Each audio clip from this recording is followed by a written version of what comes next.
जी की कथा। दो सेठानियाँ थीं। एक के घर में धन बहुत था पर वह कंजूस थी। दूसरी के पास धन थोड़ा कम था पर मन से वह बहुत अमीर थी। रोज सवेरे उठती, गंगा स्नान करती, तुलसी माता, बड़ पीपल सींचने, भगवान के मंदिर जाके पूजा करती। धर्मराज सूरज भगवान की कहानी सुनती, भगवान के भोग लगाकर अतिथि को जिमाती, गाय कुत्ता के लिए ग्रास निकालती। दूसरी सेठानी इस धर्मात्मा को देखकर हंसती और कहती, पता नहीं दिन भर क्या करती रहती है। थोड़े समय बाद दोनों सेठानियों को भगवान का बुलावा आया। धर्मात्मा सेठानी के तो यमराज जी ने विमान भेजा और दूसरी को दूत मारते ही ले गया। रास्ते में सेठानी बोली, मेरे को भूख लगी है। तो दूत बोले, किसी को कुछ दिया होगा तो मिलेगा। फिर बोली, प्यास लगी है। दूत बोले, किसी को पानी पिलाया तो मिलेगा। रास्ते में उसे काट चुभने लगे, गर्मी पड़ने लगी, पर दूत तो उसे घसीटे ही ले गए। अब सेठानी बहुत पछताने लगी कि सब कुछ होते हुए भी दान धर्म नहीं किया। इतने में यमराज का दरबार आया। धर्मात्मा बुढ़िया को भगवान के पास सिंहासन मिला और वह उस पर बैठी थी। उधर दूसरी सेठानी को तपते कुंड में डाल दिया। अब सेठानी यमराज से बोली, मुझे 1.25 पहर का जीवन दान दे दो, मैं वापस आकर दंड भोग लूंगी। यमराज बोले, ठीक है। सेठानी के शरीर में वापस प्राण डाल दिए। संसार में आते ही पंडितों को बुलाकर सेठानी ने धर्मराज की कथा सुनी, सब तरह से धर्म किया। इतने में समय पूरा हो गया। अब की बार विमान आया। 1.25 पहर के दान धर्म से सेठानी को स्वर्ग मिला। धर्मराज जी की परम भक्त पोपा बाई की कथा।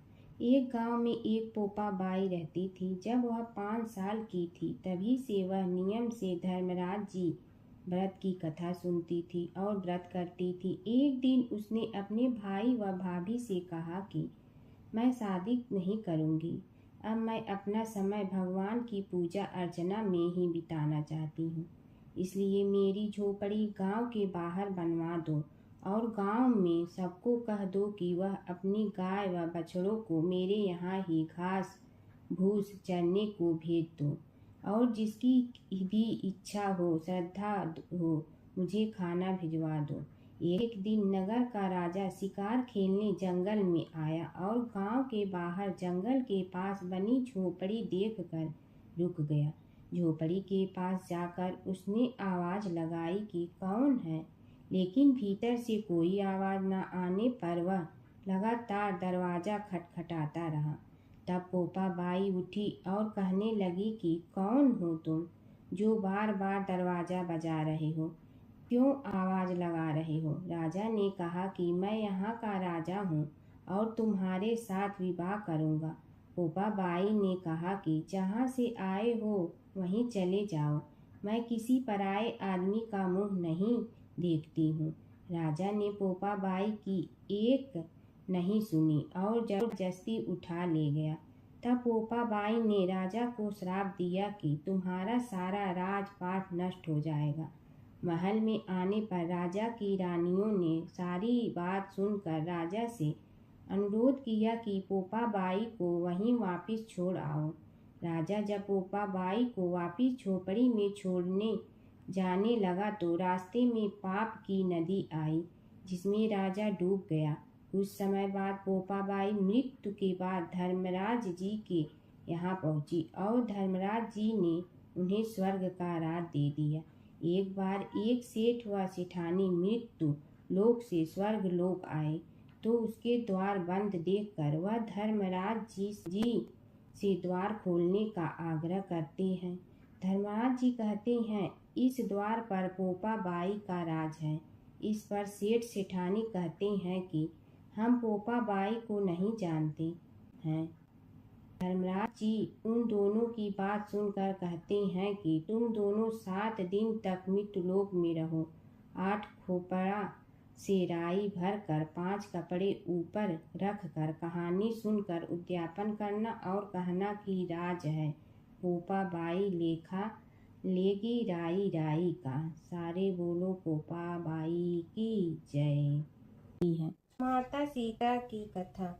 यह कहानी सीता माता कहती थी और श्री राम इसे सुना करते थे। एक दिन श्री राम भगवान को किसी काम के लिए बाहर जाना पड़ा, तो सीता माता कहने लगी कि भगवान, मेरा तो 12 वर्ष का नित्य नियम है। अब आप बाहर जाएंगे तो मैं अपनी कहानी किसे सुनाऊंगी।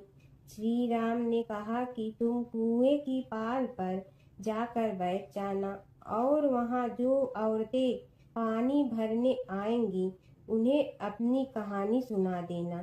सीता माता कुएं की पाल पर जाकर बैठ जाती हैं।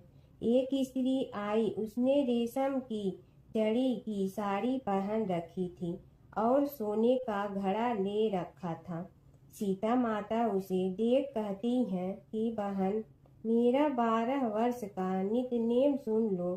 पर वह स्त्री बोली कि मैं तुम्हारा नित्य सुनूंगी तो मुझे घर जाने में देरी हो जाएगी और मेरी सास मुझसे लड़ेंगी।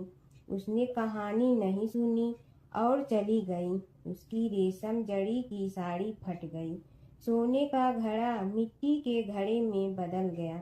सास ने देखा तो पूछा कि ये किसका दोष अपने सिर लेकर आ गई है। बहू ने कहा कि कुएं पर एक औरत बैठी थी, उसने कहानी सुनने के लिए कहा, लेकिन मैंने सुनी नहीं, जिसका यह फल मिला है। बहू की बात सुनकर अगले दिन वही साड़ी और घड़ा लेकर सास कुएं की पाल पर गई। सास को वहीं माता सीता बैठी मिली, तो माता सीता ने कहा कि बहन, मेरी कहानी सुन लीजिए। सास बोली कि एक बार छोड़, मैं तो 4 बार कहानी सुन लूंगी। राम आए लक्ष्मण आए, देश के पुजारी आए, नित नेम का नेम लाए, आओ राम बैठो राम।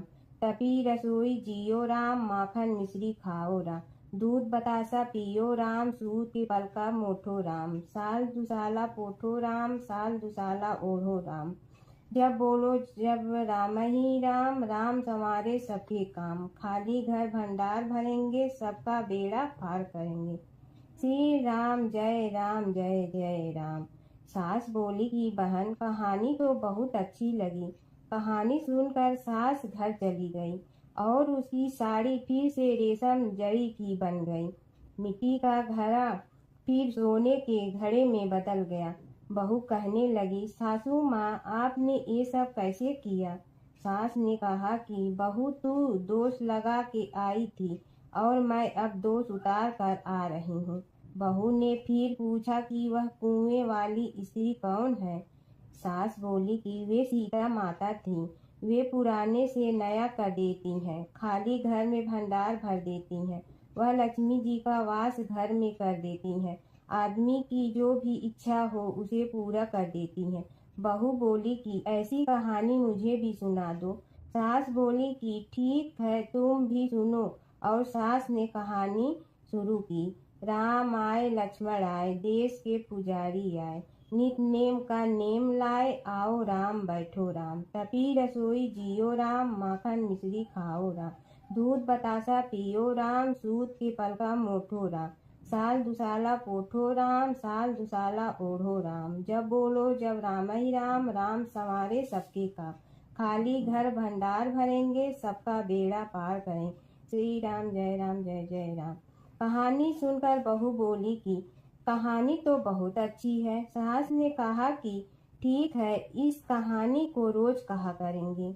अब सास बहू रोज सवेरे उठती, नहाती धोती और पूजा करने के बाद नित नेम की सीता की कहानी कहती। एक दिन उनके यहाँ एक पड़ोस की औरत आई और बोली कि बहन, जरा सी आँच दे ना। तो वह बोली कि आज तो अभी हमने जलाई ही नहीं। पड़ोसन ने कहा कि तुम सुबह 4 बजे से उठकर क्या कर रही हो। फिर उन्होंने कहा कि सुबह उठकर हम पूजा करते हैं, फिर सीता माता की नित्य नेम की कहानी कहते हैं। पड़ोसन ने उसकी बात सुनकर फिर कहा कि सीता माता की कहानी कहने से तुम्हें क्या मिलता है? वे बोली कि इनकी कहानी कहने से घर में भंडार भर जाते हैं, सारे काम सिद्ध होते हैं, मन की इच्छा भी पूरी हो जाती है। पड़ोसन कहती है कि बहन, ऐसी कहानी तो मुझे भी सुना दो। फिर वह बोली कि ठीक है, तुम भी यह कहानी सुन लो। राम आए लक्ष्मण आए, देश के पुजारी आए, नित नेम का नेम लाए, आओ राम बैठो राम। सारी कहानी सुनने के बाद पड़ोसन कहने लगी, बहन कहानी तो मुझे बहुत अच्छी लगी। अब वह पड़ोसन भी नित नेम सीता माता की कहानी कहने लगी। कहानी कहने से सीता माता ने पड़ोसन के भी भंडार भर दिए। अब तो पूरे मोहल्ले में नित नेम की कथा चल पड़ी, हर किसी की मनोकामना पूरी होने लगी।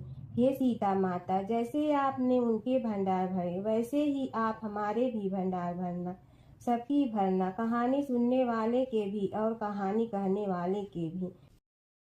गणेश और बुढ़िया माई की कथा। एक बुढ़िया थी, वह बहुत ही गरीब और दृष्टिहीन थी। उसके एक बेटा और बहू थे। वह बुढ़िया सदैव गणेश जी की पूजा किया करती थी। एक दिन गणेश जी प्रकट होकर उस बुढ़िया से बोले, बुढ़िया माँ, तू जो चाहे सो मांग ले।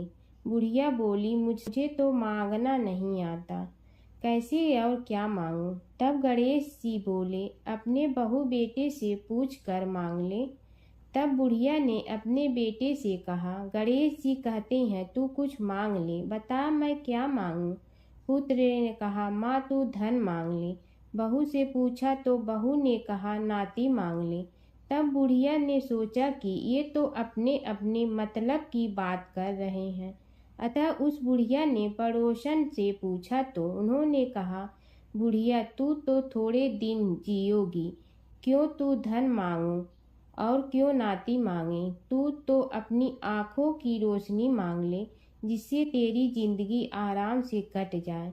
इस पर बुढ़िया बोली, यदि आप प्रसन्न है तो मुझे 9 करोड़ की माया दे, निरोगी काया दे, अमर सुहाग दे, आँखों की रोशनी दे, नाती दे, पोता दे और सब परिवार को सुख दे और अंत में मोक्ष दे। यह सुनकर तब गणेश जी बोले, बुढ़िया माँ, तुमने तो हमें ठग लिया। फिर भी जो तूने मांगा है वचन के अनुसार सब तुझे मिलेगा। और यह कहकर गणेश जी अंतर ध्यान हो गए। उधर बुढ़िया माँ ने जो कुछ मांगा वह सब कुछ मिल गया। हे गणेश जी महाराज, जैसे तुमने उस बुढ़िया माँ को सब कुछ दिया वैसे ही सबको देना। बुढ़िया माई को मुक्ति दी तुलसी माता की कथा।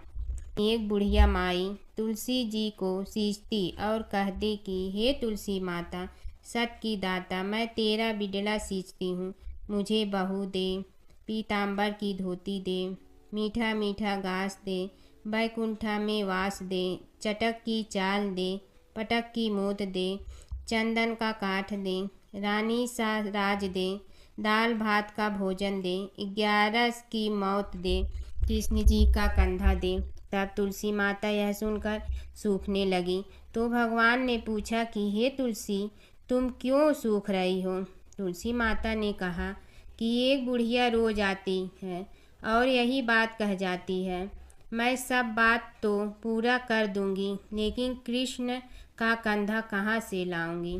तो भगवान बोले, जब वो मरेगी तो मैं अपने आप कंधा दे आऊँगा, तू बुढ़िया माई से कह देना। जब बुढ़िया माई मर गई, सब लोग आ गए। जब माई को ले जाने लगे तो वह किसी से न उठी। तब भगवान एक 12 बरस के बालक का रूप धारण करके आए। बालक ने कहा, मैं कान में एक बात कहूँगा तो बुढ़िया माई उठ जाएगी। बालक ने कान में कहा, बुढ़िया माई मन की निकाल ले, पीताम्बर की धोती ले, मीठा मीठा घास ले, बैकुंठा का वास ले, चटक की चाल ले, पटक की मोत ले, कृष्ण जी का कंधा ले। यह सुनकर बुढ़िया माई हल्की हो गई। भगवान ने कंधा दिया और बुढ़िया माई को मुक्ति मिल गई।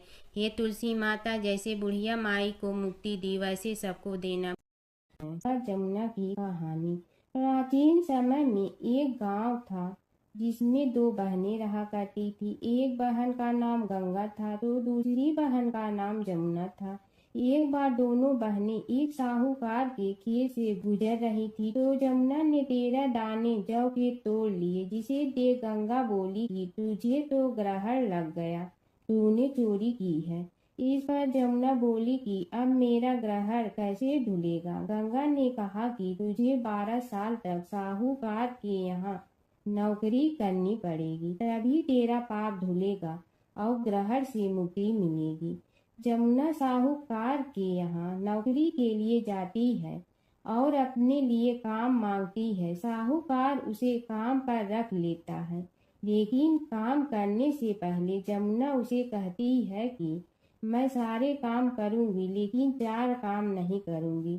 जूठे बर्तन नहीं मांजूंगी, झाड़ू नहीं लगाऊंगी, बिस्तर नहीं बिछाऊंगी और दिया नहीं जलाऊंगी। 12 साल के बाद कुंभ का मेला लगा तो साहूकारनी भी कुंभ नहाने जाने लगी।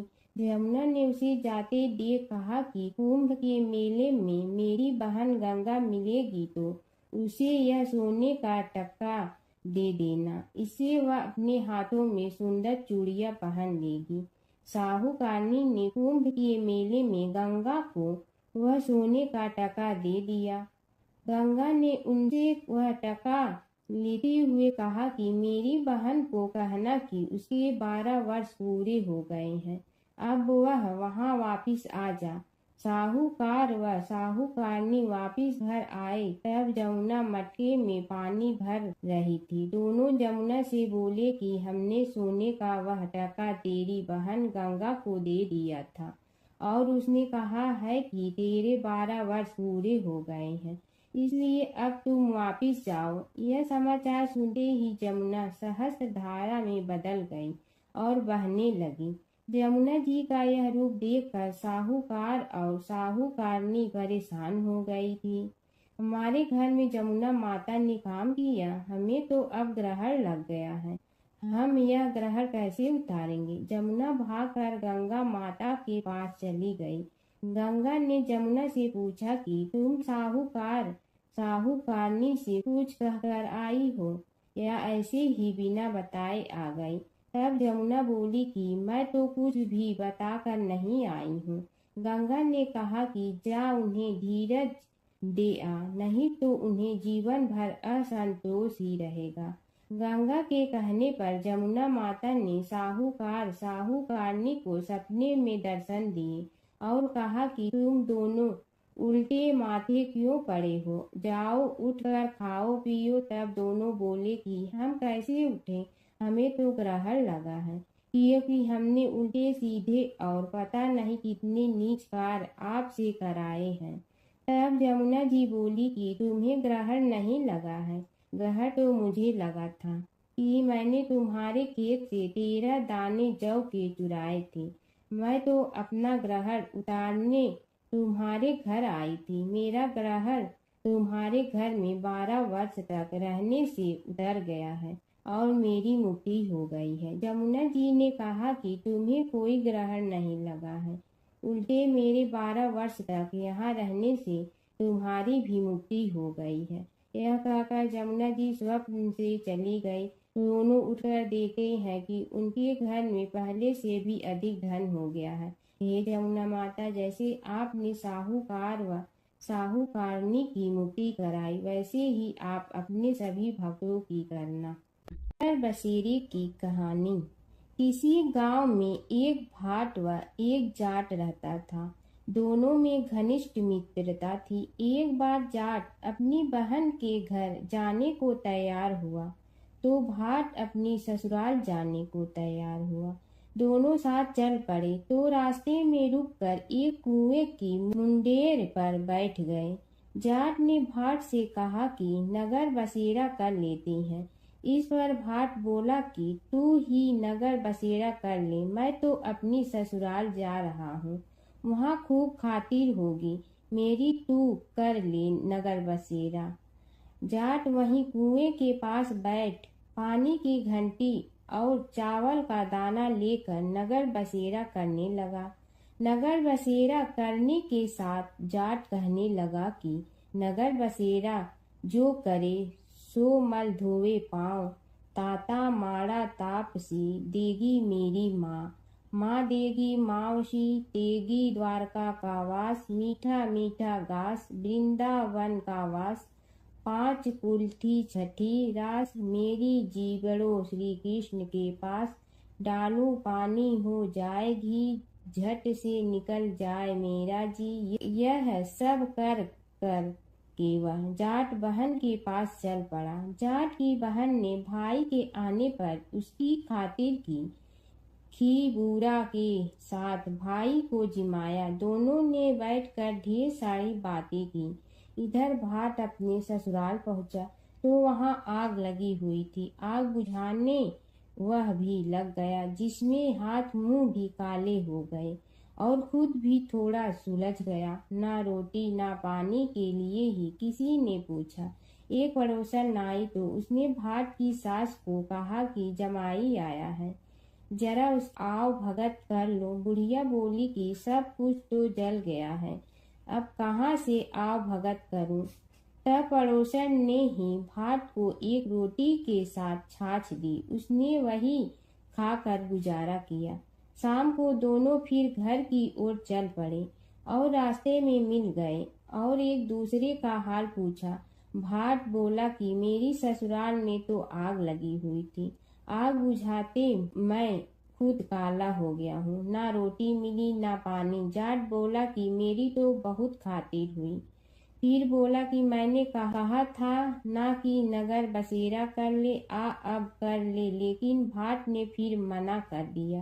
कहने लगा कि चाहे रोटी दे या न दे, तेरी तो माँ है, दही चूरमा का पेड़ा धरा पाएगा। भाट ने फिर नगर बसेरा नहीं किया, जाट ने कर लिया। नगर बसेरा जो करे सो मल धोए पाँव। ताता माड़ा तापसी देगी मेरी माँ।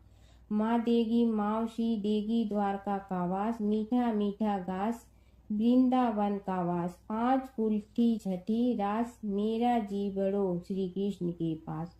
डालू पानी हो जाए घी, झट से निकल जाए मेरा जी। करके वह चल पड़ा। घर पहुँचते ही जाट की मावशी ने बहुत लाड प्यार किया। उधर भाट घर गया तो उसकी भैंस खो गई थी। बाप एक लाठी रखे तो दूसरी उठाए और कहने लगा कि ससुराल गया तो आग लगा दी, अब यहाँ आया तो भैंस खो दी।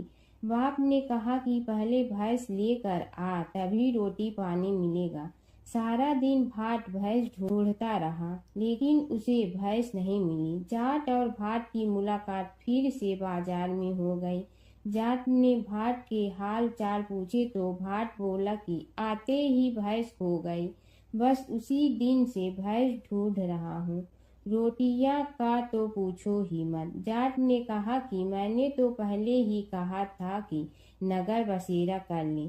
जाट की बात सुनकर भाट बोला कि तेरे नगर बसेरे में इतनी ताकत है तो चल अब कर लेते हैं। दोनों ने बैठकर नगर बसेरा किया। नगर बसेरा जो करे सो मल धोवे पाँव। ताता माड़ा तापसी देगी मेरी माँ। माँ देगी मावशी देगी द्वारका का वास, मीठा मीठा घास वृंदावन का वास। 5 कुल्ठी छठी रास, मेरा जीवड़ो श्री कृष्ण के पास। डालू पानी हो जाए घी, झट से निकल जाए मेरा जी।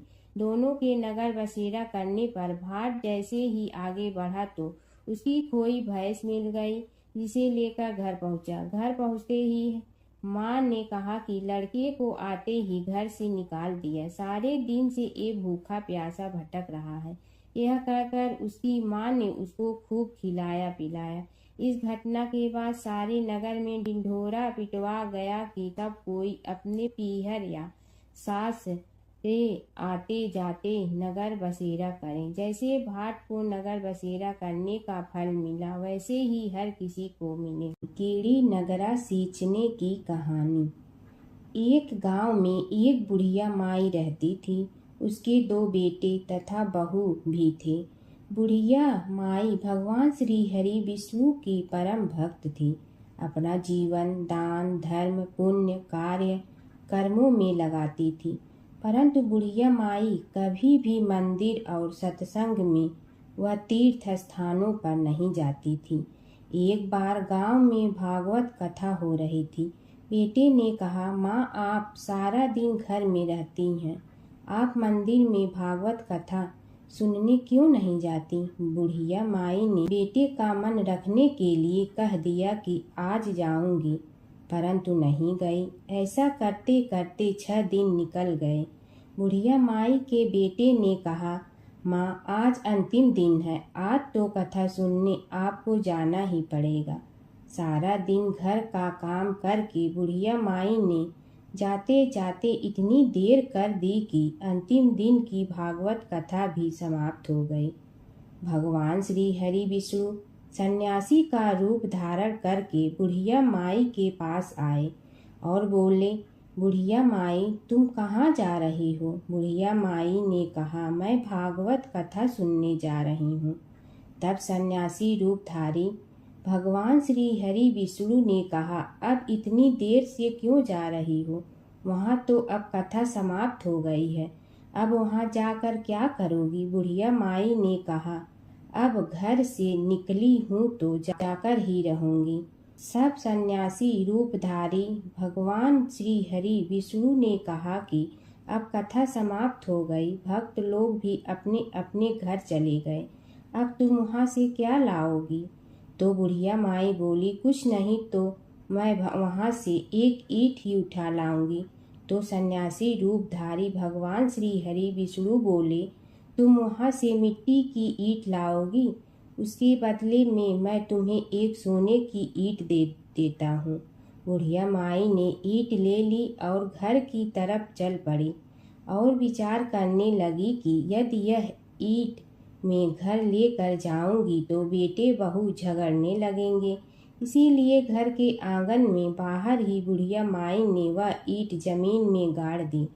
परंतु अब बुढ़िया माई का ध्यान उस ईंट पर ही रहने लगा।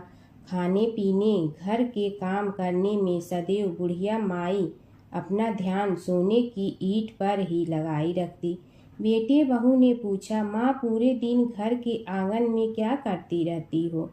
तो बुढ़िया माई ने कहा, मैं आने जाने वाले को देखती रहती हूँ।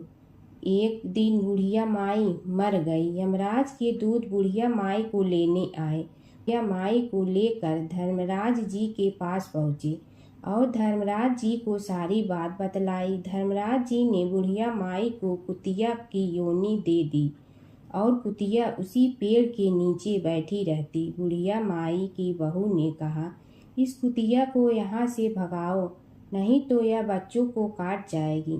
तो उसके बेटे ने उसकी पीठ पर एक लकड़ी मारी और बुढ़िया माई मर गई और को सर्प की योनि मिली। आंगन में सर्प को देखकर बेटे बहू ने किसी को काट नहीं जाए इसी डर से मार दिया। फिर बुढ़िया माई मरकर धर्मराज जी के पास पहुंची।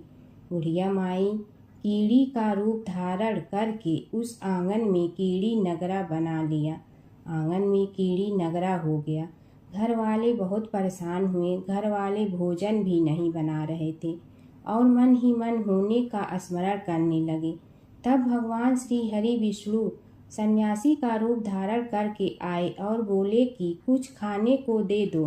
तो घरवाले ने कहा, महाराज हमारे खाने को भी कुछ नहीं बनाया, क्योंकि हमारे घर में कीड़ी नगरा हो गया है, आप ही इसका कुछ उपाय बतलाइए। तब महाराज जी ने आंगन में खोदा और सोने की 28 निकाली और दोनों बेटों को दे दी और कहा, तुम्हारी माँ के नाम से दान पुण्य करना, धर्मशाला बनवाना, स्कूल बनवाना, प्याऊ लगवाना, गौशाला में गाय के चारे खाने की व्यवस्था करना। परंतु दोनों बेटे आपस में झगड़ने लगे कि तू दान कर, तू दान कर। किसी ने बुढ़िया माई के नाम से कोई दान नहीं किया और कीड़ी नगरा वहाँ उसी स्वरूप में स्थापित रहा। कुछ दिन बाद सन्यासी वापस आया और बुढ़िया माई के बेटों ने भगवान स्वरूपधारी सन्यासी महाराज से कहा कि हमारी घर की हालत वैसी की वैसी है, कीड़ी नगरा तो वैसे का वैसा ही है। तब साधु रूपधारी सन्यासी महाराज ने कहा, वह सोने के ईंट के टुकड़े लाओ और उन्हें बेचकर उनसे जो भी धन मिले उसे तुम्हारी माँ के नाम से दान पुण्य करो। इस कीड़ी नगरा पर शक्कर और आटा डालो। तुम ऐसा करोगे तो तुम्हारी माँ को मोक्ष प्राप्ति होगी। और उनके घर से कीड़ी नगरा चला गया। जो व्यक्ति प्रतिदिन सुबह प्रातः आटा और शक्कर कीड़ी नगरे पर डालता है वह सदैव धनवान, पुत्रवान, संपन्न, सुख शांति से जीवन यापन करता है। उसके घर में कभी कोई कष्ट नहीं आता है। उसका जीवन सदा सर्वदा आनंद से व्यतीत होता है। उसके परिवारजन उसे अत्यधिक स्नेह प्रदान करते हैं। कीड़ी नगरा प्रतिदिन सींचने से जुड़ी नगरी की कहानी सुनने से, दान पुण्य व धर्म कार्यों में रुचि लगाने से जीवन उत्तम हो जाता है। एक समय की बात है कि विष्णु भगवान का विवाह लक्ष्मी जी के साथ निश्चित हो गया। विवाह की तैयारी होने लगी। सभी देवताओं को निमंत्रण भेजे गए, परंतु गणेश जी को निमंत्रण नहीं दिया। कारण जो भी रहा हो, अब भगवान विष्णु की बारात जाने का समय आ गया। सभी देवता अपनी पत्नियों के साथ विवाह समारोह में आए। उन सब ने देखा कि गणेश जी कहीं दिखाई नहीं दे रहे हैं। तब वे आपस में चर्चा करने लगे कि क्या गणेश जी को कोई न्योता नहीं दिया है या स्वयं गणेश जी ही नहीं आए हैं। सभी को इस बात पर आश्चर्य होने लगा। तभी सब ने विचार किया कि विष्णु भगवान से ही इसका कारण पूछा जाए। विष्णु भगवान से पूछने पर उन्होंने कहा कि हमने गणेश जी के पिता भोलेनाथ महादेव को न्योता भेजा है। यदि गणेश जी अपने पिता के साथ आना चाहते हैं तो आ जाते। अलग से न्योता देने की कोई आवश्यकता भी नहीं थी। दूसरी बात यह है कि उनको 1.25 मन मूंग, 1.25 मन चावल, 1.25 मन घी और 1.25 मन लड्डू का भोजन दिन भर में चाहिए। यदि गणेश जी नहीं आएंगे तो कोई बात नहीं। दूसरे के घर जाकर इतना सारा खाना पीना अच्छा भी नहीं लगता। इतनी वार्ता कर ही रहे थे कि किसी एक ने सुझाव दिया, यदि गणेश जी आ भी जाए तो उनके द्वारपाल बनाकर बैठा देंगे कि आप घर की याद रखना। आप तो चूहे पर बैठकर धीरे धीरे चलोगे तो बारात से बहुत पीछे रह जाओगे। यह सुझाव भी सबको पसंद आ गया तो विष्णु भगवान ने भी अपनी सहमति दे दी। होना क्या था कि इतने में गणेश जी वहां आ पहुंचे और उन्हें समझा बुझा कर घर की रखवाली करने बैठा दिया गया। बारात चल रही थी, तब नारद जी ने देखा कि गणेश जी तो दरवाजे पर ही बैठे हुए हैं। तो वे गणेश जी के पास गए और रुकने का कारण पूछा। गणेश जी कहने लगे कि विष्णु भगवान ने मेरा बहुत अपमान किया है। नारद जी ने कहने लगे कि अपनी मूसक देना को आगे भेज दे तो वह रास्ता खोद देगी, जिससे उनके वाहन धरती में धंस जाएंगे। तब आपको सम्मान पूर्वक बुलाना पड़ेगा। अब तो गणेश जी ने अपनी मूसक सेना जल्दी से आगे भेज दी और सेना ने जमीन पोली कर दी। जब बारात वहां से निकली तो रथों के पहिए धरती में धंस गए। लाख कोशिश करे परंतु पहिए नहीं निकले। सभी ने अपने अपने उपाय किए परंतु पहिए तो नहीं निकले, बल्कि जगह जगह से टूट गए। किसी की समझ में नहीं आ रहा था कि अब क्या किया जाए। तब तो नारद जी ने कहा, आप लोगों ने गणेश जी का अपमान करके अच्छा नहीं किया। यदि उन्हें मना कर लाया जाए तो आपका कार्य सिद्ध हो सकता है और यह संकट टल सकता है। शंकर भगवान ने अपने दूत नंदी को भेजा और वे गणेश जी को लेकर आए। गणेश जी का आदर सम्मान के साथ पूजन किया। तब कहीं रथ के पहिए निकले। अब रथ के पहिए निकल के परंतु टूट फूट गए तो उन्हें सुधारे गए। पास के खेत में खाती काम कर रहा था, उसे बुलाया गया। खाती अपना कार्य करने के पहले श्री गणेशाय नमः कहकर गणेश जी की वंदना मन ही मन करने लगा। देखते ही देखते खाती ने सभी पहियों को ठीक कर दिया। तब खाती कहने लगा कि हे देवताओं, आपने सर्वप्रथम गणेश जी को नहीं मनाया होगा और न ही उनकी पूजन की होगी, इसीलिए तो आपके साथ यह संकट आया है। हम तो मूर्ख अज्ञानी हैं, फिर भी पहले गणेश जी को पूजते हैं, उनका ध्यान करते हैं। आप लोग तो देवतागण हैं, फिर भी आप गणेश जी को कैसे भूल गए? अब आप लोग भगवान श्री गणेश जी की जय बोल कर जाएं तो आपके सब काम बन जाएंगे और संकट कट जाएंगे। ऐसा कहते हुए बारात वहां से चल दी और विष्णु भगवान को लक्ष्मी जी के साथ विवाह संपन्न करा के सभी सकुशल घर लौट आए। हे गणेश जी महाराज, आपने विष्णु को जैसे कारज सारियो ऐसे कारज सबको सिद्ध कर जो। बोलो गजानन भगवान की जय। प्राचीन काल की बात है। एक नगर में धर्मपाल नाम का एक निर्धन किंतु अत्यंत धर्मनिष्ठ व्यक्ति रहता था। वह न तो अधिक पूजा पाठ जानता था और न ही उसके पास धन था, परंतु उसके हृदय में भगवान विष्णु के प्रति अपार श्रद्धा थी। प्रतिदिन प्रातः स्नान कर भगवान विष्णु का स्मरण करता और तुलसी दल अर्पित करता। तब भी वह हरि नाम का जाप करता रहता। एक दिन किसी कारणवश वह पूजा न कर सका। मन में ग्लानि हुई और रात को उसने भगवान विष्णु से क्षमा याचना की। उसी रात उसे स्वप्न में विष्णु ने दर्शन दिए और कहा, हे भक्त, जो भी व्यक्ति श्रद्धा से मेरा स्मरण करता है मैं उसके सभी पाप हर लेता हूँ। भक्ति में विधि नहीं भाव प्रधान होता है। कुछ समय बाद धर्मपाल के जीवन की सभी कठिनाइयाँ दूर हो गई।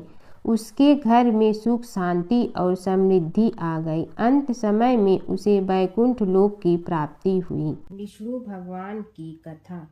एक नगर में एक सेठ व एक सेठानी रहते थे और सेठानी रोज विष्णु भगवान की पूजा करती थी। सेठ को उसका पूजा करना बिल्कुल अच्छा नहीं लगता था। इसी वजह से एक दिन सेठ ने सेठानी को घर से निकाल दिया। घर से निकलने पर वह जंगल की ओर गई तो देखा 4 आदमी मिट्टी खोदने का काम कर रहे थे। उसने कहा कि मुझे नौकरी पर रख लो। उन्होंने उसे रख लिया, लेकिन मिट्टी खोदने से सेठानी के हाथों में छाले पड़ गए और उसके बाल भी उड़ गए। वह आदमी कहते हैं कि बहन, लगता है तुम किसी अच्छे घर की महिला हो। तुम्हें काम करने की आदत नहीं है। तुम एक काम रहने दो और हमारे घर का काम कर लिया करो। वह चारों आदमी उसे अपने साथ घर ले गए और वह 4 मुट्ठी अनाज लाते और सभी बांट कर खा लेते। एक दिन सेठानी ने कहा कि कल से 8 मुट्ठी अनाज लाना। अगले दिन वह 8 मुट्ठी अनाज लाए और सेठानी पड़ोसन से आग मांग लाई। उसने भोजन बनाया, विष्णु भगवान को भोग लगाया, फिर सभी को खाने को दिया। सारे भाई बोले कि बहन, आज तो भोजन बहुत स्वादिष्ट बना है। सेठानी ने कहा कि भगवान का जूठा है तो स्वाद तो होगा ही। सेठानी के जाने के बाद सेठ भूखा रहने लगा और आस पड़ोस के सारे लोग कहने लगे कि ये तो सेठानी के भाग्य से खाता था। एक दिन सेठ अपनी सेठानी को ढूंढने चल पड़ा। उसने ढूंढते हुए वह भी उस जंगल में पहुंच गया जहां वह चारों आदमी मिट्टी खोद रहे थे। सेठ ने उन्हें देखा तो कहा कि भाई, मुझे भी काम पर रख लो। उन आदमियों ने उसे काम पर रख लिया, लेकिन मिट्टी खोदने से उसके भी हाथों में छाले पड़ गए और बाल उड़ने लगे। उसकी यह हालत देख चारों बोले कि तुम्हें काम की आदत नहीं है, तुम हमारे साथ चलो और हमारे घर में रह लो। सेठ उन चारों आदमियों के साथ उनके घर चला गया और जाते ही उसने सेठानी को पहचान लिया, लेकिन सेठानी घूंघट में थी तो सेठ को देख नहीं पाई। सेठानी ने सभी के लिए भोजन तैयार किया और हर रोज की भांति विष्णु भगवान को भोग लगाया। उसने उन चारों भाइयों को भोजन परोस दिया, लेकिन जैसे ही वह सेठ को भोजन देने लगी तो विष्णु भगवान ने उसका हाथ पकड़ लिया। भाई बोले कि बहन, ये तुम क्या कर रही हो? वह बोली, मैं कुछ नहीं कर रही हूँ, मेरा हाथ तो विष्णु भगवान ने पकड़ लिया है। भाई बोले, हमें भी विष्णु भगवान के दर्शन कराओ। उसने भगवान से प्रार्थना की तो विष्णु जी प्रकट हो गए। सभी ने दर्शन किए। सेठ ने सेठानी से क्षमा मांगी और सेठानी को साथ चलने को कहा।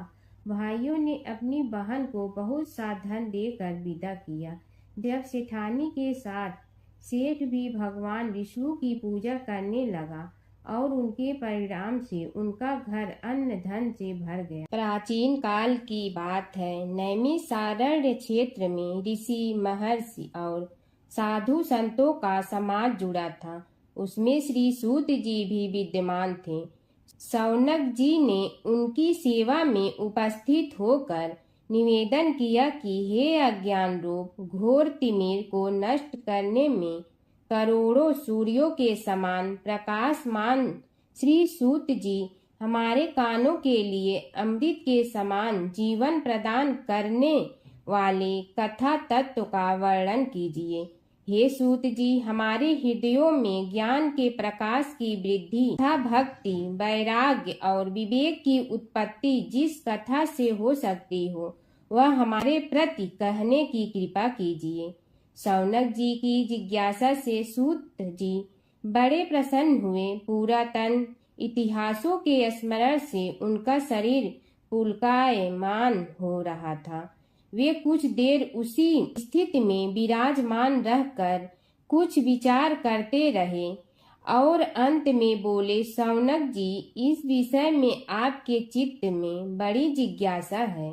आप धन्य हैं जो सदैव ज्ञान की प्राप्ति में तत्पर रहते हुए विभिन्न पुराण कथाओं की जिज्ञासा रखते हैं। आज मैं आपको ज्ञान के परम स्रोत रूप श्री गणेश जी का जन्म कर्म रूप चरित्र सुनाऊंगा। गणेश जी से ही सभी ज्ञानों, सभी विद्याओं का उद्भव हुआ है। अब आप सावधान चित्त से विराजमान हो। श्री गणेश जी के ध्यान और नमस्कार पूर्वक उनका चरित्र श्रवण करें। नमस्तस्मै गणेशाय ब्रह्मा विद्या प्रदायिनी यनागस्त्यसमः साक्षात विघ्न सागर सोषणे। कैसे हैं वे श्री गणेश जो सभी प्रकार की ब्रह्म विद्याओं को प्रदान करने वाले अर्थात ब्रह्मा के सगुण और निर्गुण स्वरूप पर प्रकाश डालने और जीव ब्रह्मा का अभेद प्रतिपादन करने वाली विद्याओं के दाता हैं। वे विघ्नों के समुद्रों को महर्षि अगस्त्य के समान शोषण करने में समर्थ हैं। इसलिए उनका नाम विघ्न सागर शोषक के नाम से प्रसिद्ध है। मैं उन भगवान श्री गणेश जी को नमस्कार करता हूँ। प्रथम पूजा के अधिकारी श्री गणेश जी, यह कहकर सूत जी कुछ समय के लिए मौन हो गए और फिर बोले, शौनक जी, भगवान गणेश जी ही सर्वप्रथम पूजा प्राप्ति के अधिकारी हैं। किसी भी देवता की पूजा करो, पहले उनकी पूजा करो। शौनक जी ने निवेदन किया, हे भगवान, हे सूत, सर्वप्रथम यह बताने की कृपा कीजिए कि गणेश जी को प्रथम पूजा का अधिकार किस प्रकार प्राप्त हुआ। इस विषय में मेरी बुद्धि मोह को प्राप्त हो रही है कि सृष्टि रचयिता ब्रह्मा जी, पालन करता भगवान नारायण और संहार करता शिव जी में से किसी को प्रथम पूजा का अधिकारी क्यों नहीं माना गया।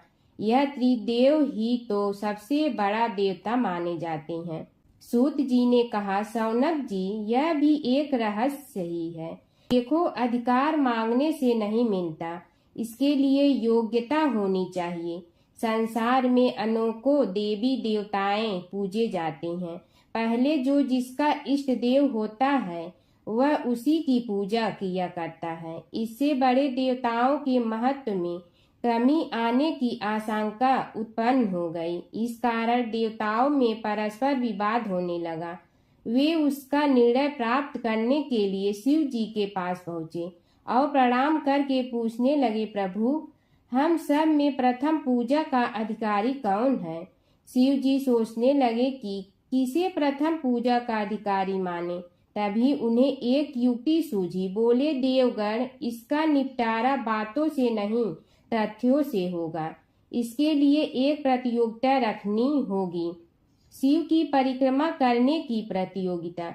देवगण उनका मुख देखने लगे, शंकित हृदय से सोचने लगे कि कैसी प्रतियोगिता रहेगी। यह शिव जी ने उनके मन के भाव ताड़ लिए, इसलिए सांत्वना भरे शब्दों में बोले, घबराओ मत, कोई कठिन परीक्षा नहीं ली जाएगी। बस इतना ही कि सभी अपने अपने वाहनों पर चढ़कर संसार की परिक्रमा करो और फिर यहाँ लौट आओ। जो पहले लौटेगा वही सर्वप्रथम पूजा का अधिकारी होगा। अब क्या देर थी, सभी अपने अपने वाहन पर चढ़कर दौड़ पड़े। किसी का वाहन गजराज था तो किसी का सिंह, किसी का भैंसा तो किसी का मृग, किसी का हंस तो किसी का उल्लू, किसी का अश्व तो किसी का श्वान। अभिप्राय यह है कि वाहनों को विविधता के दर्शन उस समय जितने भले प्रकार से हो सकते थे उतने अन्य समय में नहीं। सबसे गया बीता वाहन गणेश जी का था मूषक, उससे चूहा भी कहते हैं। ऐसे वाहन के बल भरोसे इस प्रतियोगिता में सफल होना तो क्या, सम्मिलित होना भी हास्यास्पद है। गणेश जी ने सोचा, छोड़ो, क्या होगा प्रतियोगिता में भाग लेने से, हम तो यहाँ बैठे रहकर ही तमाशा देखेंगे। वे बहुत देर तक विचार करते रहे। अंत में उन्हें एक युक्ति सूझी। शिव जी स्वयं ही जगदाता हैं, यह संसार उन्हीं का प्रतिबिंब है, तब क्यों न इन्हीं की परिक्रमा कर ली जाए। इनकी परिक्रमा करने से ही संसार की परिक्रमा हो जाएगी। ऐसा निश्चय कर उन्होंने मूषक पर चढ़कर शिव जी की परिक्रमा की और उनके समक्ष जा पहुँचे। शिव जी ने कहा, तुमने परिक्रमा पूर्ण कर ली? उन्होंने उत्तर दिया, जी हाँ। शिव जी सोचने लगे कि इसे तो यहीं घूमते हुए देखा, फिर परिक्रमा कैसे कराया। देवताओं का परिक्रमा करके लौटना आरंभ हुआ और उन्होंने गणेश जी को वहां बैठे देखा तो माथा ठनक गया। फिर भी साहस करके बोले, अरे तुम विश्व की परिक्रमा के लिए नहीं गए? गणेश जी ने कहा, अरे मैं कब का यहाँ आ गया। देवता बोले, तुम्हें तो कहीं भी नहीं देखा। गणेश जी ने उत्तर दिया, देखते कहाँ से, समस्त संसार शिव जी में विद्यमान है। इनकी परिक्रमा करने से ही संसार की परिक्रमा पूर्ण हो गई। सूत जी बोले, शौनक, इस प्रकार गणेश जी ने अपनी बुद्धि के बल पर ही विजय प्राप्त कर ली। उनका कथन सत्य था, इसलिए कोई विरोध करता भी तो कैसे। बस उसी दिन से गणेश जी की प्रथम पूजा होने लगी। सूत जी बोले, हे शौनक जी, यह एक तथ्य है कि गणेश जी ही उसके पात्र हैं। वे बड़े देवता का भी कार्य सिद्धि में विघ्न उपस्थित होने पर उन विघ्न राज का आश्रय न लिया हो। हे शौनक, वे देव भी बड़े दयालु हैं। नाम तो शिव जी का ही आशुतोष है, किंतु वे सर्वात्मा और सर्वरक्षक प्रभु तो शिव जी की अपेक्षा भी शीघ्र ही प्रकट हो जाते हैं। उनका भक्त कभी किसी संकट में नहीं पड़ता। यदि प्रारब्ध वशात कभी किसी विपत्ति में पड़ भी जाता है तो गणेश्वर की उपासना करने पर उनके अनुग्रह से उनके समस्त दुख दूर होकर परम सुख की प्राप्ति होती है। शौनक ने कहा, हे सूत जी, हे महाभाग, हे प्रभु, मैं गणेश जी के विभिन्न चरित्रों का अध्ययन करना चाहता हूँ, तो मुझे बताइए कि किस ग्रंथ का अवलोकन करूँ। हे दयामय, आपको तो उनके समस्त चरित्र विदित है कि यदि आप ही उन्हें सुनाने की कृपा करें तो मेरा अत्यधिक उपकार होगा। सूत जी बोले, हे शौनक भगवान, गणेश्वर के इतने चरित्र हैं कि उन सब का कथन इस जीवा से संभव नहीं, क्योंकि प्रभु अनंत, प्रभु चरित अनंता वाली बात समस्त विद्वान ऋषि मुनि कहते हैं।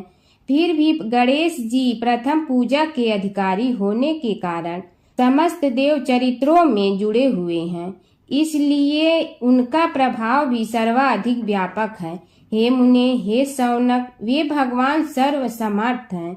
वे सभी का तिरस्कार करने में समर्थ हैं, किंतु उनका तिरस्कार कोई भी नहीं कर सकता। यह त्रिलोक्य उन्हीं भगवान के संकेत पर नित्य करता है। इसकी समस्त क्रियाएं उन्हीं की इच्छा पर आश्रित हैं। हे शौनक, भगवान गणेश्वर स्वयं कहते हैं, शिवे विष्णो च शक्तौ च सूर्ये मयि निराधिप यो भेद बुद्धि योगः स सम्य योगुः मतो मम। हे नरेश्वर, हे वरेण्य, शिव, विष्णु, शक्ति, सूर्य और मुझ गणेश में जो अभेद बुद्धि योग है, मेरे मत में वही सम्यक योग है। इससे यह भी सिद्ध है कि समस्त देवता उन्हीं के स्वरूप हैं। वे ही भगवान विभिन्न कार्य रूपों के अनुसार अपना भिन्न भिन्न नाम रखते हैं। हे मुनि श्रेष्ठ, उन सब देवताओं के चरित्र भी उन्हीं गणराज के चरित्र हैं। यद्यपि सब चरित्र एक ही ग्रंथ में मिलने में संभव नहीं है, फिर भी गणेश्वर के अनेकों प्रमुख चरित्रों का वर्णन गणेश पुराण में हुआ है। राजा सोमकांत का वृत्तांत कथन। शौनक जी ने पूछा, हे प्रभु, गणेश पुराण का आरंभ किस प्रकार हुआ, यह मुझे बताने की कृपा करें। इस पर सूत जी ने कहने लगे, हे शौनक, यद्यपि गणेश पुराण है तो बहुत प्राचीन, क्योंकि भगवान गणेश्वर तो आदि हैं। न जाने कब से गणेश जी अपने उपासकों पर कृपा करते चले आ रहे हैं। उनके अनंत चरित्र हैं, जिनका संग्रह एक महापुराण का रूप ले सकता है। उसे एक बार भगवान नारायण ने नारद जी को और भगवान ने शंकर और जगन जननी पार्वती जी को सुनाया था। बाद में वही पुराण संक्षेप रूप में ब्रह्मा जी ने महर्षि वेद व्यास को सुनाया और फिर व्यास जी ने महर्षि भृगु को सुनाया। भृगु ने कृपा करके सौराष्ट्र के एक राजा सोमकांत को सुनाया था। तब से वह पुराण अनेक कथाओं में विस्तृत होता रहा और अनेक कथाओं से रहित होता हुआ अनेक रूप में प्रचलित है। शौनक जी ने पूछा, भगवान, आप यह बताने का कष्ट करें कि राजा सोमकांत कौन था। उसने महर्षि से गणेश पुराण का श्रवण कहाँ किया था, उस पुराण के श्रवण से उसे क्या क्या उपलब्धियां हुई। हे नाथ, मुझे श्री गणेश्वर की कथा के प्रति उत्कंठा बढ़ती ही जा रही है। सूत जी बोले, हे शौनक, सौराष्ट्र के देवनगर नाम की एक प्रसिद्ध राजधानी थी। वहाँ का राजा सोमकांत था। वह अपनी प्रजा का पुत्र के समान पालन करता था। वह वेद ज्ञान संपन्न, शस्त्र विद्या में पारंगत एवं प्रबल प्रतापी राजा, समस्त राजाओं में मान्य तथा अत्यंत वैभवशाली था। उसका ऐश्वर्य कुबेर के भी ऐश्वर्य को लज्जित करता था। उसने अपने पराक्रम से अनेकों देश जीत लिए थे। उसकी पत्नी अत्यंत रूपवती, गुणवती, धर्माज्ञा एवं पतिव्रत धर्म का पालन करने वाली थी। वह सदैव अपने प्राणनाथ की सेवा में लगी रहती थी। उसका नाम सुधर्मा था। जैसे वह प्रतिव्रता थी, वैसे ही राजा भी एक पत्नी व्रता का पालन करने लगा। उसके हेमकांत नामक एक सुंदर पुत्र था। वह भी सभी विद्याओं का ज्ञाता और अस्त्र शस्त्रादि के अभ्यास में निपुण हो गया था। यह सभी श्रेष्ठ लक्षणों से संपन्न, सद्गुणी एवं प्रजा जनों के हितों का अत्यंत पोषक था। इस प्रकार राजा सोमकांत स्त्री पुत्र, पशु वाहन, राज्य एवं प्रतिष्ठा आदि से सब प्रकार सुखी था। उससे दुख तो था ही नहीं। सभी राजागण उसका हार्दिक सम्मान करते थे तथा उसकी श्रेष्ठ कीर्ति भी संसार व्यापी थी। परंतु युवा अवस्था के अंत में सोमकांत को घृणित कोष्ठ रोग हो गया। उसके अनेक उपचार किए गए, किंतु कोई लाभ नहीं हुआ। रोग शीघ्रता से बढ़ने लगा और उसके कीड़े पड़ गए।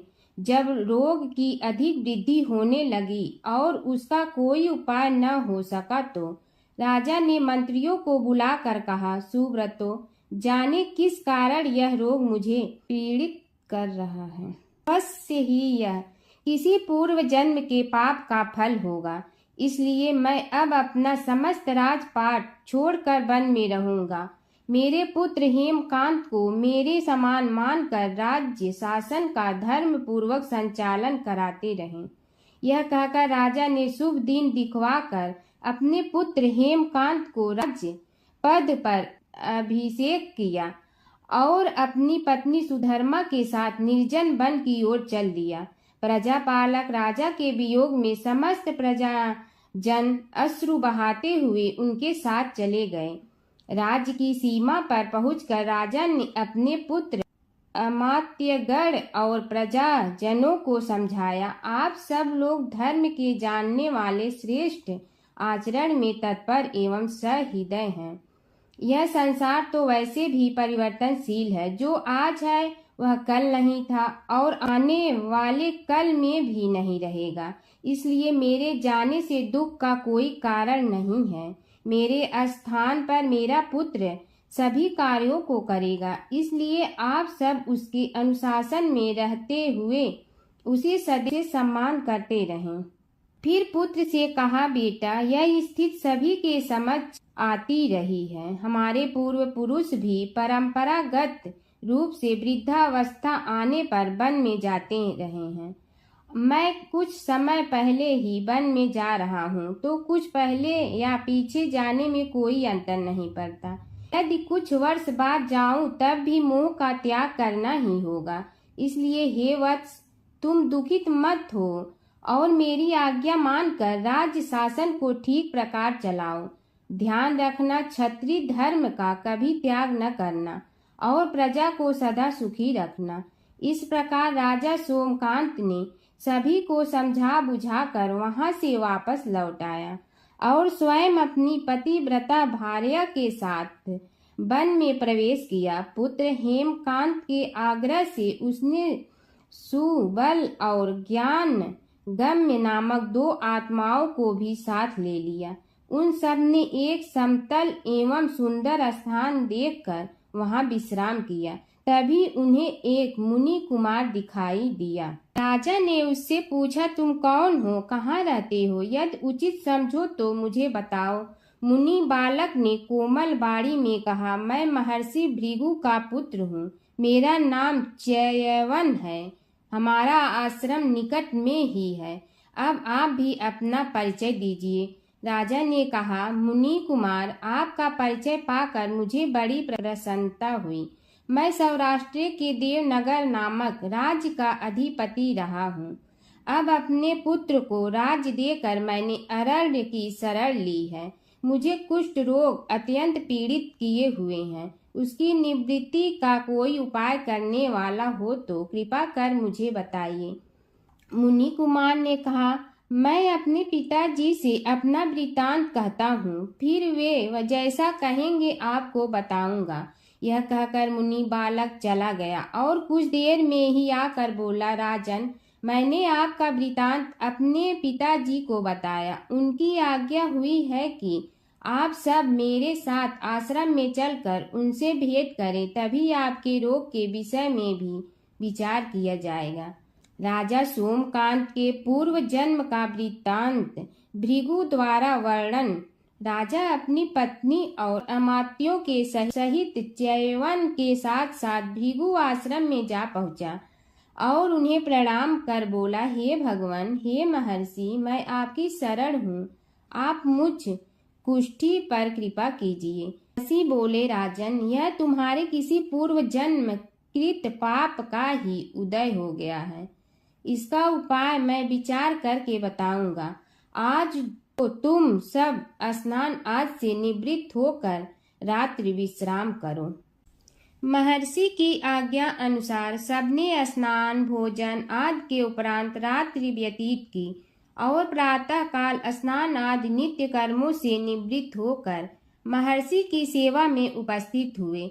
महर्षि ने कहा, राजन, मैंने तुम्हारे पूर्व जन्म का वृतांत जान लिया हूँ और यह भी विदित कर लिया है कि किस पाप के फल से तुम्हें इस रोग की प्राप्ति हुई है।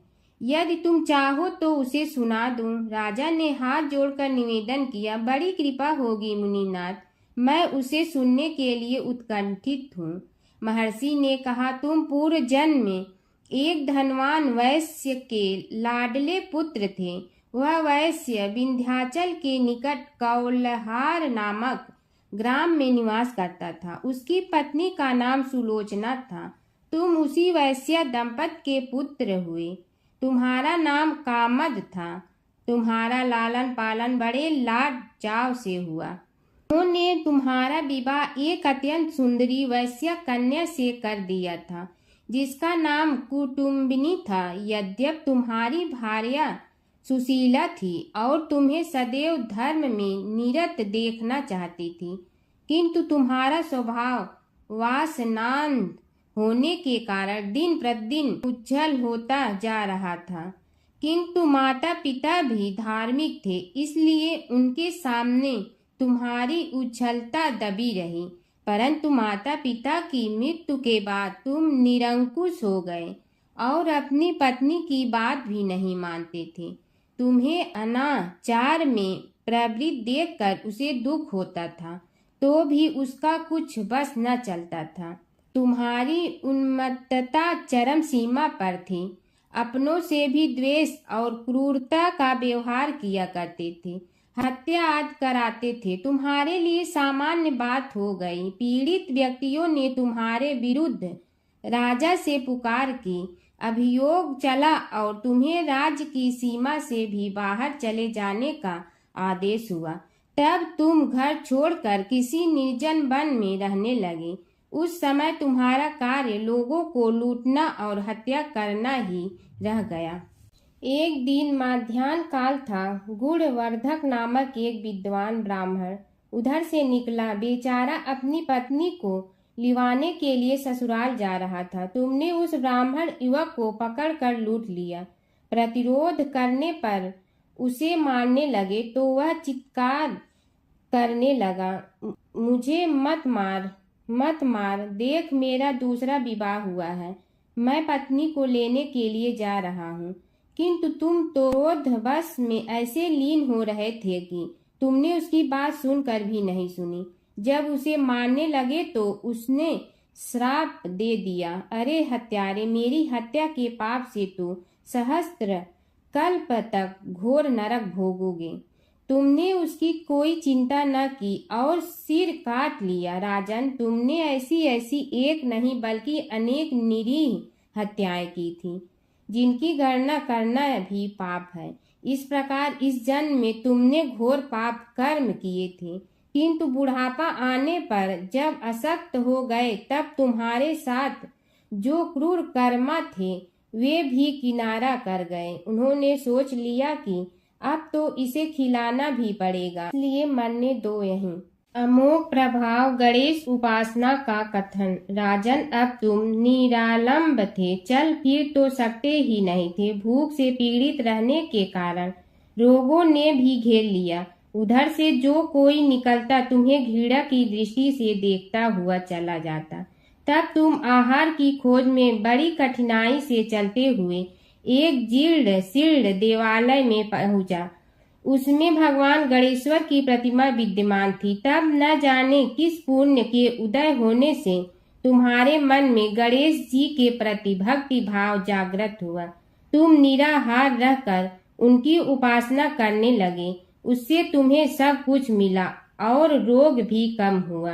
राजन, तुमने अपने साथियों की दृष्टि बचाकर बहुत सा धन एक स्थान पर गाड़ दिया था। अब तुमने उस धन को उसे देवालय के जीर्णोद्धार में लगाने का निश्चय किया। शिल्पी बुलाकर उस मंदिर को सुंदर और भव्य बनवा दिया। इस कारण कुख्याति सुख्याति में बदलने लगी। फिर यथा समय तुम्हारी मृत्यु हुई। यमदूतों ने पकड़कर तुम्हें यमराज के समक्ष उपस्थित किया। यमराज तुमसे बोले, जीव, तुमने पाप और पुण्य दोनों ही किए हैं और दोनों का ही भोग तुम्हें भोगना है। किंतु पहले पाप का फल भोगना चाहते हो पुण्य का। इसके उत्तर में तुमने प्रथम अपने पुण्य कर्मों के भोग की इच्छा प्रकट की और इसीलिए उन्होंने तुम्हें राजकुल में जन्म लेने के लिए भेज दिया। पूर्व जन्म में तुमने भगवान गणाध्यक्ष का सुंदर एवं भव्य मंदिर बनवाया था, इसलिए तुम्हें सुंदर देह की प्राप्ति हुई। यह कहकर महर्षि भृगु कुछ रुके। उन्होंने देखा कि राजा को इस वृतांत पर शंका हो रही है।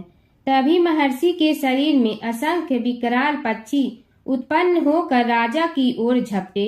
उनकी चोंच बड़ी तीक्ष्ण थी, जिनसे वे राजा के शरीर को नोच नोच कर खाने लगे। उसके कारण उत्पन्न असहनीय पीड़ा से व्याकुल हुए राजा ने महर्षि के समक्ष हाथ जोड़कर निवेदन किया, प्रभु आपका आश्रम तो समस्त द्वेष आदि से परे है और यहाँ मैं आपकी शरण में बैठा हूँ, तब यह पक्षी मुझे आकर ही क्यों पीड़ित कर रहे हैं? हे मुनिनाथ, इनसे मेरी रक्षा कीजिए।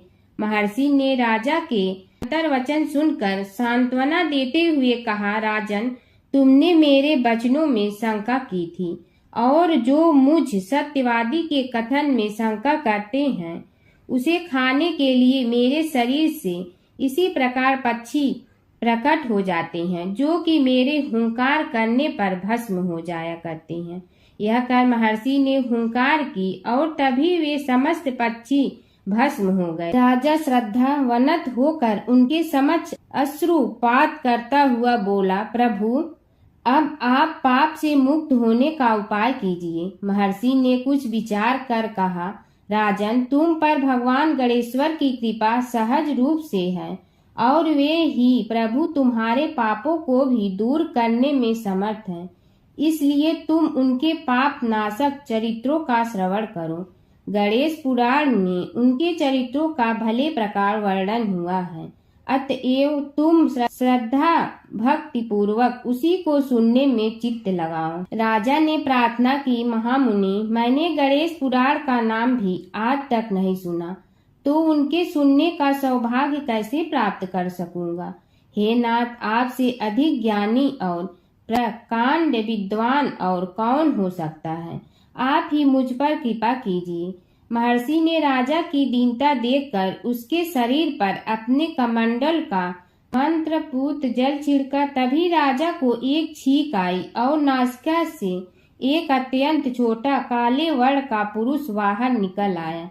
देखते देखते वह बढ़ गया। उसके भयंकर रूप को देखकर राजा कुछ भयभीत हुआ, किंतु समस्त आश्रमवासी वहां से भाग गए। वह पुरुष महर्षि के समक्ष हाथ जोड़कर खड़ा हो गया। उन्हें उसकी ओर देखा और कुछ उच्च स्वर में बोले, तू कौन है, क्या चाहता है? वह बोला, मैं साक्षात पाप हूँ, समस्त पापियों के शरीर में मेरा निवास है। आपके मंत्रपूत जल के स्पर्श से मुझे विवश होकर राजा के शरीर से बाहर निकलना पड़ा है। अब मुझे बड़ी भूख लगी है, बताइए क्या खाऊं और कहाँ रहूं?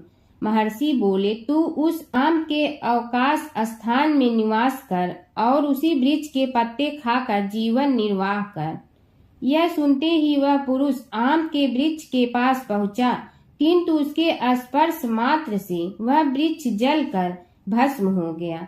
फिर जब पाप पुरुष को रहने के लिए कोई स्थान दिखाई न दिया तो वह भी अंतर्हित हो गया। हर व्रत कथा के साथ पढ़ी और सुनी जाने वाली लपसी तपसी की यह कहानी। एक लपसी था, एक तपसी था। तपसी हमेशा भगवान की तपस्या में लीन रहता था।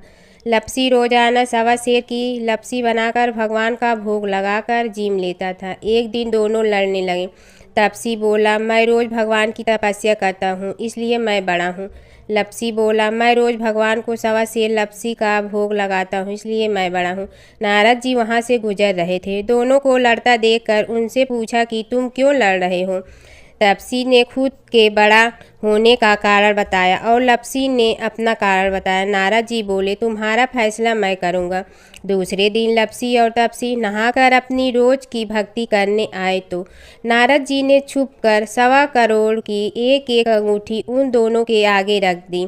तपसी की नज़र उस अंगूठी पर पड़ी जो उसने चुपचाप अंगूठी उठाकर अपने नीचे दबा ली। तब लपसी की नज़र अंगूठी पर पड़ी, लेकिन उसने ध्यान नहीं दिया। भगवान को भोग लगाकर लपसी खाना खाने लगा। नारद जी सामने आए तो दोनों ने पूछा कि कौन बड़ा, तो नारद जी ने तपसी से खड़ा होने को कहा। वो खड़ा हुआ तो उसने नीचे दबी अंगूठी दिखाई पड़ी। नारद जी ने लपसी से कहा, तपस्या करने के बाद भी तुम्हारी चोरी करने की आदत नहीं गई, इसलिए लपसी बड़ा है और तुम्हें तुम्हारी तपस्या का कोई फल भी नहीं मिलेगा। तपसी शर्मिंदा होकर माफ़ी मांगने लगा। उसने नारद जी से पूछा, मुझे मेरी तपस्या का फल कैसे मिलेगा? नारद जी ने कहा, यदि कोई गाय और कुत्ते की रोटी नहीं बनाएगा तो फल तुम्हें मिलेगा। यदि कोई ब्राह्मण को भोजन करवा कर दक्षिणा नहीं देगा तो फल तुम्हें मिलेगा। यदि कोई साड़ी के साथ ब्लाउज नहीं देगा तो फल तुझे मिलेगा। यदि कोई दिए से दिया जलाएगा तो फल तुम्हें मिलेगा। यदि कोई सारी कहानी सुने लेकिन तुम्हारी कहानी नहीं सुने तो फल तुझे मिलेगा। उसी दिन से हर व्रत कथा कहानी के साथ लपसी तपसी की कहानी भी सुनी और कही जाती है। ओम जय जगदीश हरे स्वामी जय जगदीश हरे, भक्त जनों के संकट क्षण में दूर करे। ओम जय जगदीश हरे, जो ध्यावे फल पावे, दुख बिन से मन का, सुख संपत्ति घर आवे, कष्ट मिटे तन का। ओम जय जगदीश हरे, मात पिता तुम मेरे, शरण कहूँ किसकी, तुम विनय और न दूजा, आस करूँ जिसकी। ओम जय जगदीश हरे, तुम पूर्ण परमात्मा, तुम अंतर्यामी, पार ब्रह्म परमेश्वर, तुम सबके स्वामी। ओम जय जगदीश हरे, तुम बिंदा के सागर, तुम पालन करता, मैं मूरख कल काम, कृपा करो भरता।